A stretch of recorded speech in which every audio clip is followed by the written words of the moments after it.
Napakasaya ng piyesta. Umuuwi ang mga kaanak sa kani-kanilang probinsya upang magdiwang.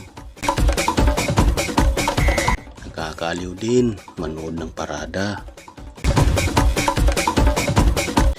Nagsasamba din buong mag-anak.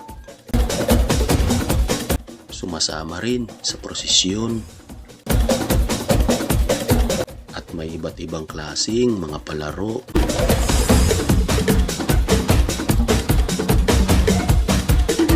Masasarap na mga pagkain.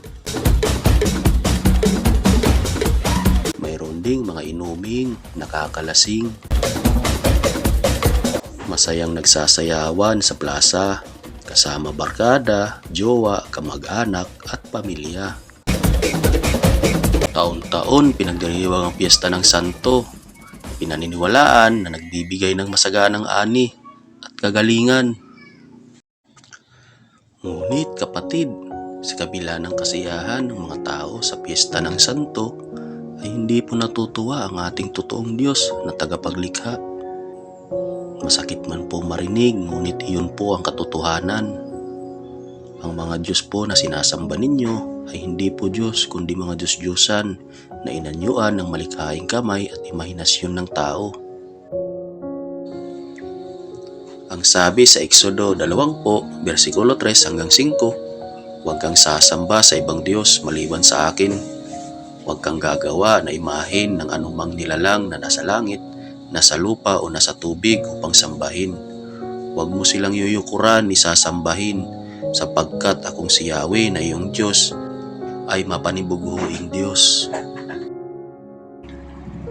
Malinaw ang sabi sa Biblia na walang ibang Diyos na sasambahin, kakantahan at sasayawan kundi ang ating tagapaglikha na si Yahweh. Kapatid, wala pong Diyos na ibinibinta at hinuhulugan buwan-buwan. Wala pong Diyos na ikaw pa ang sasalba sa oras ng trahedya.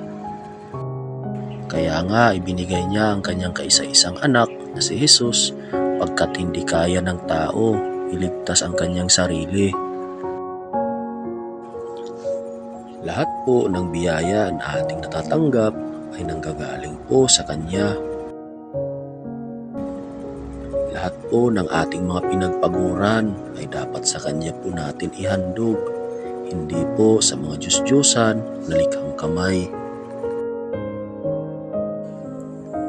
Ang sabi sa mga awit, 135, versikulo 16 hanggang 18, oo't mayroon silang bibig, hindi naman maibuka. Mga matay mayroon din, hindi naman makakita. Mayroon silang mga tainga, ngunit hindi makarinig.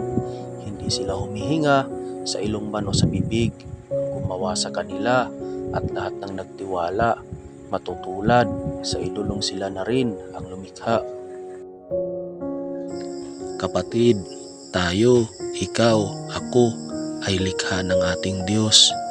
Hindi nakakatuwa sa mata ng Diyos na tayo ang lilikha sa Kanya, na hindi pa naman natin namukhaan kung anong totoong mukha niya.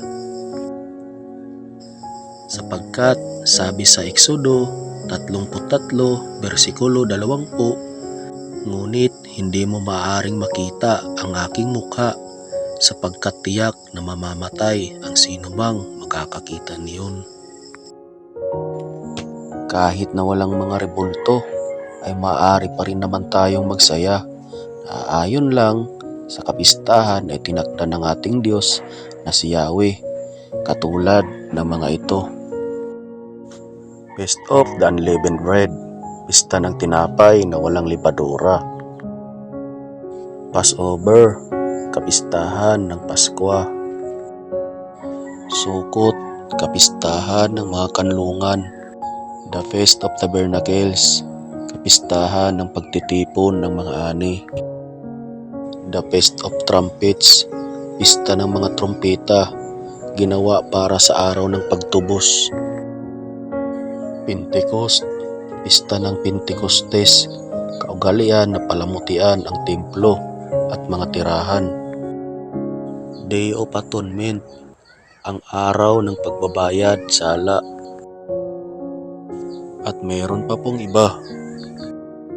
Mahirap man po tanggapin, kahit na mahirap po tanggalin sa atin ang ating kinamulatan. Kahit na ako ay nahirapan din tanggapin ang katotohanan. Pagkat ang mga naghahayag ng salita ng Diyos dati ay sinasabihan kong baliw, pinipirahan lang ninyo kami at sinisiraan ninyo ang aming paniniwala. Simula nang nag-isip ako, sinabi ko sa sarili, saan ba ako patungo kung matapos na ang buhay ko sa mundo? Sa langit ba o sa impyerno? Pagkat ang langit po ay di tumatanggap ng makasalanan. Simula nang makinig ako sa mga preacher, nainganyo po akong magbuklat ng Biblia sapagkat hindi ko po alam ang kanilang pinaglalaban. Doon po ay unti-unti po akong naliwanagan sa mga katotohanan. Kaya kapatid, hindi ko po hawak ang iyong desisyon sapagkat sa iyo pa rin ang desisyon.